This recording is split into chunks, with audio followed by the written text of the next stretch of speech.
세상을 바꿀 과학기술을 알아보는 테크노미 시간입니다. 김덕진 IT 커뮤니케이션 연구소장과 함께합니다. 어서 오세요. 네, 안녕하세요. 반갑습니다. 김덕진입니다. 최근에 일할 때 공부할 때 챗 GPT 없이 하는 사람들 저도 요즘 못 봤습니다. 저를 포함해서요. 참 그렇죠. 네. 그런데 지난주에 이 챗 GPT가 몇 시간 동안 먹통이 돼서 네. 저희 학교에서도 아는 분들이 박 교수 이거 괜찮아? 뭐 되는 거야? 뭐 이렇게 물어봤던 적이 있는데 네. 일단 오픈 AI에 무슨 문제가 있었던 겁니까? 정확하게 말씀드리면요. 이건 오픈 AI의 문제는 아니었습니다. 오. 네, 클라우드플레어라는 회사의 문제였고요. 예. 우리나라 시간으로는 지난 18일 밤 오후 8시 40분부터 한 3시간 정도 이 서비스가 먹통이 됐던 사태가 있었던 거예요. 그런데 이게 방금 말씀하셨던 챗GPT뿐만 아니라 최근에 많이 쓴 소셜미디어는 X 그리고 게임 또 리그 오브 레전드 같은 서비스들이 줄줄이 멈춰섰고요. 뭐 우리나라뿐만 아니라 전 세계적으로 같이 일어난 상황이다 보니까 전 세계에서 뭐 예를 들면은 비즈니스 툴로 쓰는 캔바나 아니면 쇼핑하는 쇼피파이부터 시작해서 뭐 소셜 미디어 디스코드 뭐 심지어 잠깐이지만 페이스북, 유튜브 서비스들이 접속 불가 있었고 장애 모니터링하는 사이트조차도 장애가 생겨서 못 들어가는 뭐 이런 현상들이 한 번에 뭐 3시간 동안 생겼다 이렇게 말씀드릴 수 있을 것 같습니다. 예, 제 기억으로는 우리나라 시간으로는 저녁 시간대라서 근무 시간과 좀 벌어진 시간대라서 큰 문제가 없었지만 네. 영미권 국가들은 업무 시간대였으니까 정말 큰 불편함을 토로했을 것 같아요. 맞아요. 특히나 이제 미국 동부 시간은 6시 30분부터 출근 시간대니까 예. 한 3시간 정도 9시 30분까지잖아요. 그럼 그때 가장 극심한 손해를 어디서 봤을까라고 하면 금융거래 쪽이라고 볼 수 있을 것 같아요. 장애가 발생한 3시간 동안 외환 및 선물거래 시장 뭐 피해액이 뭐 추산이 좀 다르긴 하지만 약 한 2조 원 정도에 달했다 뭐 이렇게 주장하는 곳들도 있고요. 심지어 이제 우리가 알고 있는 요즘에 뭐 가상화폐 시장이나 FX 시장 같은 경우는 정말 시간을 따지지 않고 막 돌아가잖아요. 네. 그런 데서 갑자기 3시간 동안 정지가 됐다라고 하면 이건 엄청난 큰 피해였다고 볼 수 있을 것 같고요.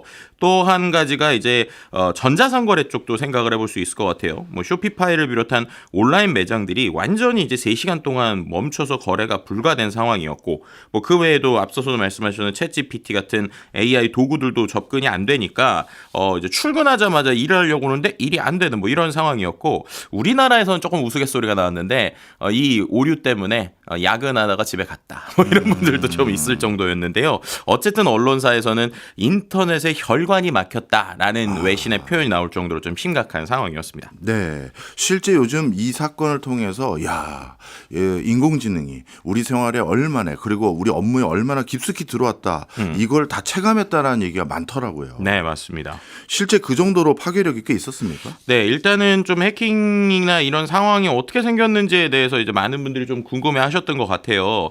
어떤 오류인지 좀 봤더니 이게 네. 처음에는 엄청 큰 해킹인 줄 알았거든요. 근데 네. 해킹이 아니라 단순 오류에 가까웠다라는 거예요. 그럼 어떤 오류였느냐? 이 클라우드플레어라는 회사에서 움직이는 일종의 기능, 그러니까는 피처 자체에 대한 그 변경 상황을 하다가, 그러니까 쉽게 말하면 어떤 코드를 바꾸다가 이 코드에 바꾼 것들이 문제가 생겨서 그 문제가 생긴 것들이 일종의 서버의 권한을 막았다라고 보시면 될 것 같고요. 이 상황에서 프록시라고 하는 문제가 생긴 건데 요즘에는 인터넷이라고 하는 게 제가 인터넷 주소를 친다고 바로 웹사이트에 접속되는 구조가 아니에요. 왜냐하면 그렇게 되면은 해킹 같은 거에 취약하니까 중간에 프록시라고 하는 이 중개인 같은 역할을 하는 서비스가 있습니다. 예. 그럼 그 서비스한테 제가 인터넷 주소를 쳐요. 그럼 이 프록시라고 하는 데가 바로 그거를 숫자로 바꿔주는 게 아니라 일종의 검사도 하고 이상하다 싶으면 바꿔도 주고 아니면 그 안에서 보완도 해주는 이러한 기능을 하는 거거든요. 네. 근데 이 기능에 이번에 문제가 생겼다라고 보시면 될 것 같아요. 그런데 이 기능에 문제가 생겼는데 왜 인터넷 트래픽이 전체가 난리 났느냐?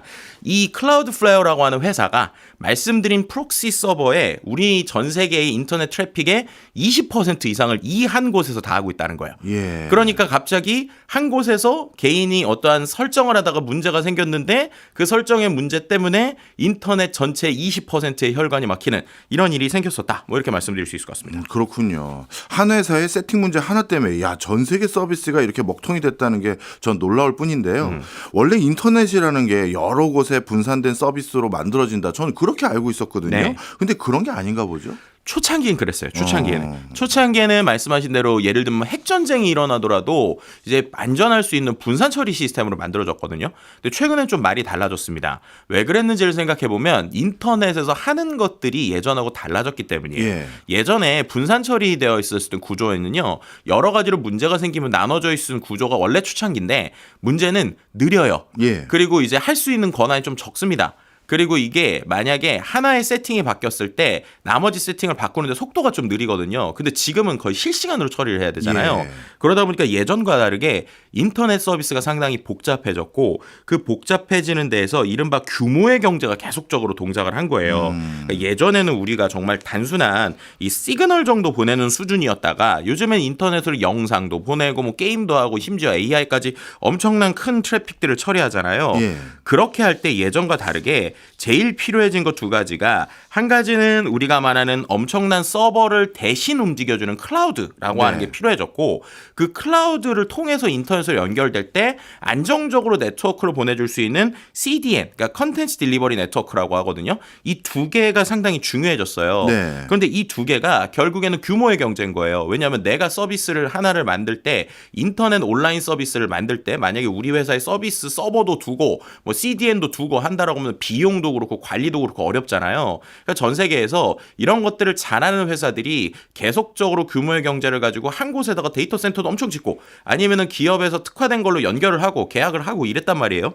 그랬더니 아까 말씀드린 대로 클라우드플레어라고 하는 회사는 전 세계의 웨브사이트의 20% 정도를 이제 CDN이나 20%는 통제하고 또 말씀드렸던 컨텐츠 딜리버 네트워크 CDN 같은 경우에는 클라우드플레어가 약 80% 정도의 점유율을 갖고 있다. 뭐 이런 얘기도 나오고 있고요.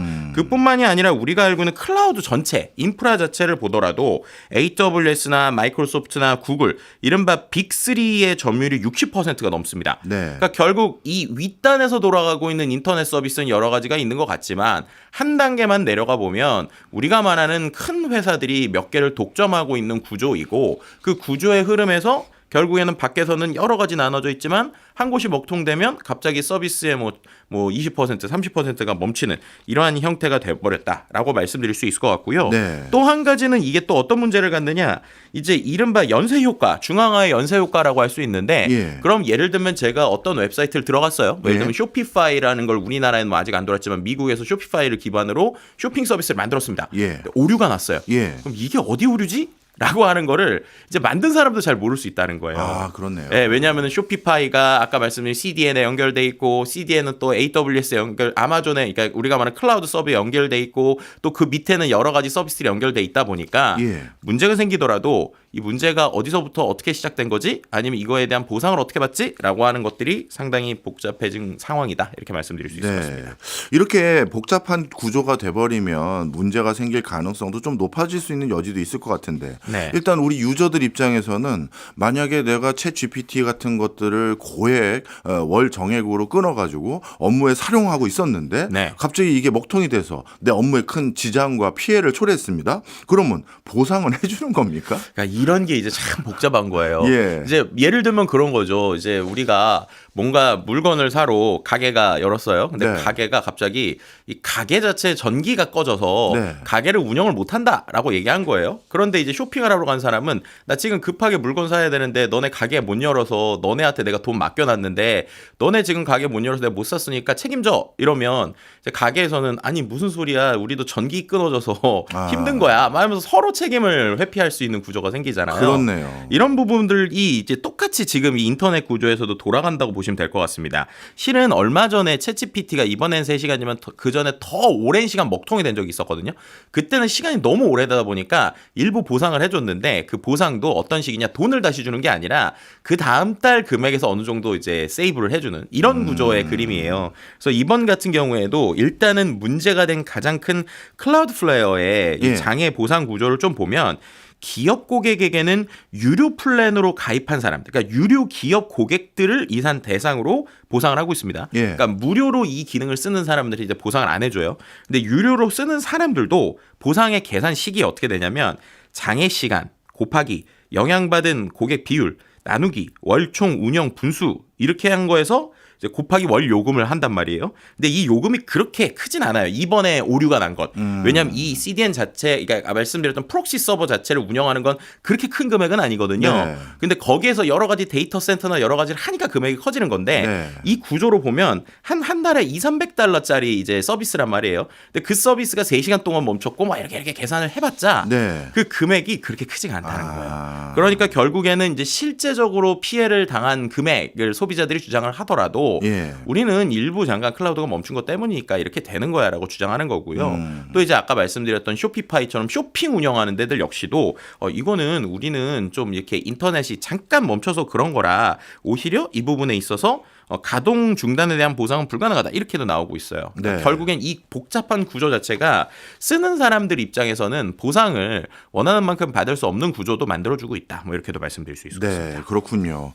그런데 제일 중요한 게 이게 불안불안해졌던 것 같아요. 왜냐하면 지난 10월에도 비슷한 사건이 있었던 것 같거든요. 네. 그러면 이게 반복되는 게 아닌가 하면 이용자 입장에서는 불안하잖아요. 그렇죠. 그런데 여기서 또 문제는 10월에 있었던 사태는 클라우드 플레어가 아니라 이번에는 또 AWS, 아마존 웹 서비스였다라는 것입니다. 네. 지난 10월에 AWS 장애 때는요, 조금 이제 성격은 달라요. 구조나 이제 구축에 대한. 그렇지만 포트나이트, 로블록스, 배틀그라운드 같은 게임부터 시작해서 뭐 슬랙, 퍼플렉시티, 디즈니 플러스 같은 수많은 온라인 서비스가 멈춘 바가 있었고 저도 실은 이때 되게 헉한 적이 있었어요. 제가 퍼플렉시티 서비스를 되게 많이 쓰는데 갑자기 안 돼서 어떻게 하지 하다가 예전과 같은 방식으로 리서치를 했었던 기억이 나와요. 근데 이런 형태들이 계속적으로 반복되고 있다라고 하는 게 이제 상당히 큰 문제라고 보시면 될 것 같고요. 그뿐만 아니라 지난 이제 10월 말에 또 마이크로소프트 애저 365 서비스가 또 한 차례 장애를 일으켜서 수천 개의 기업용 어플리케이션이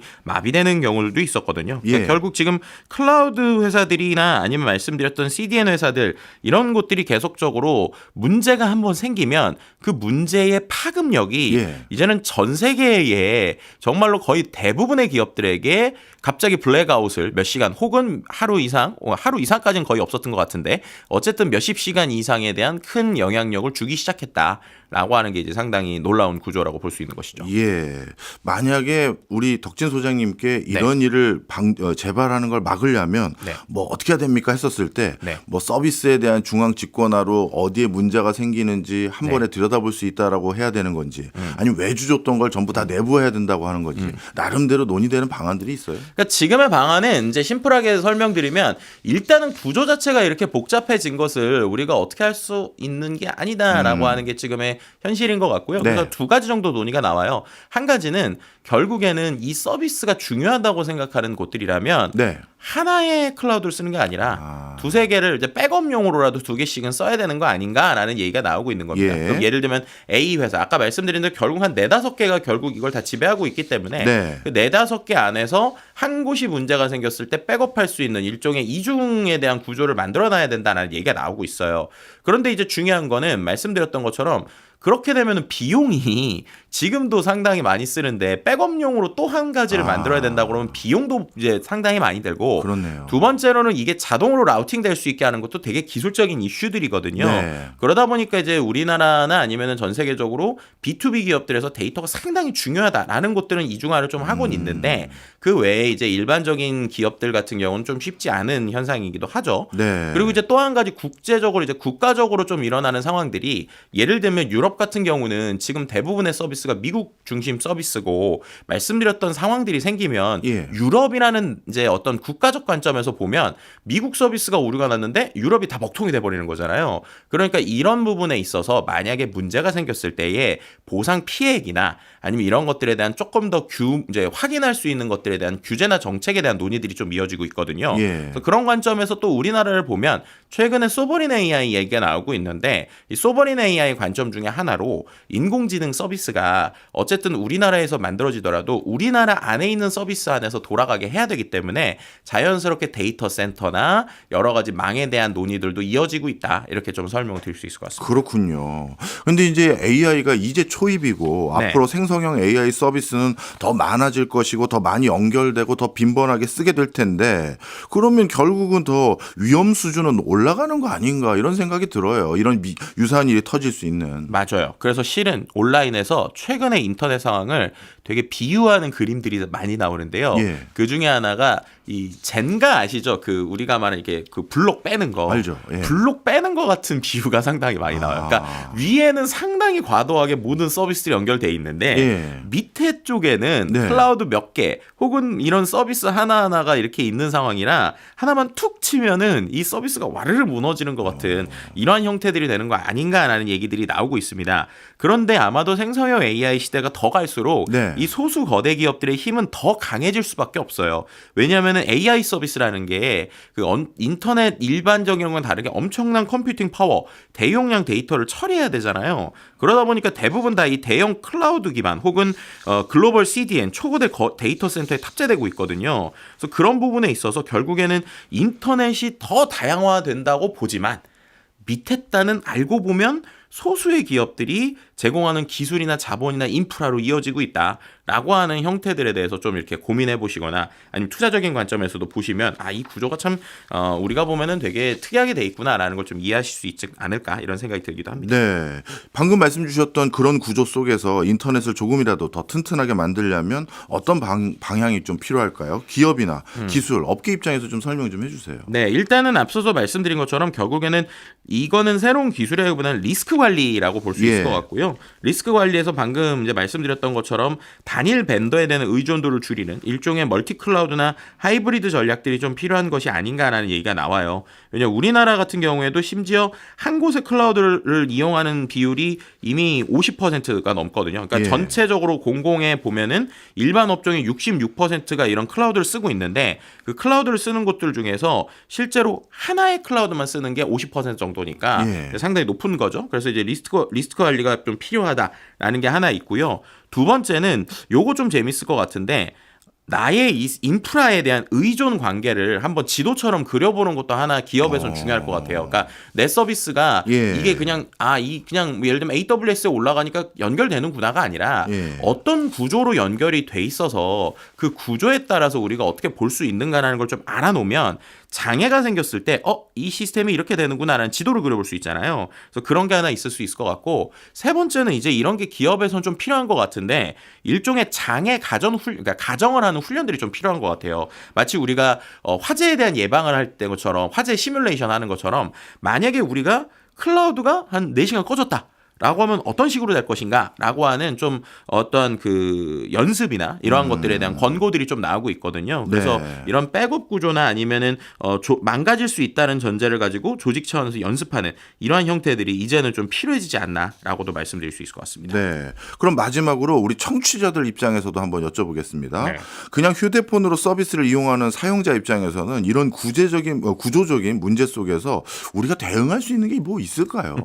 그러니까 그냥 개인 입장에서는 아까도 말씀드린 대로 일단은 불편해 아니면 그냥 나 퇴근해서 좋아 뭐 이런 정도가 솔직히 말하면은 제일 기본적일 것 같아요. 왜냐하면은 우리가 이 구조를 바꿀 수는 없잖아요. 근데 그렇다고 해서 우리가 다 완전히 손 놓고 있을 수만 없으니까 좀 몇 가지의 이야기를 드릴 수 있는 것 중에 하나는 오히려 이럴 때 모든 게 우리가 온라인에 있다라는 전제를 한번 줄여보는 것도 이제는 연습이 필요할 것 같다는 생각이 들어요. 그러니까 인터넷이 1시간만 끊겨도 내 모든 인생과 모든 삶이 끊어지는 게 아니라 만약에 우리가 어떠한 인터넷이 끊어지거나 한 2-3시간 동안 아무것도 안 되는 상황에 우리는 일을 어떻게 할 수 있을까?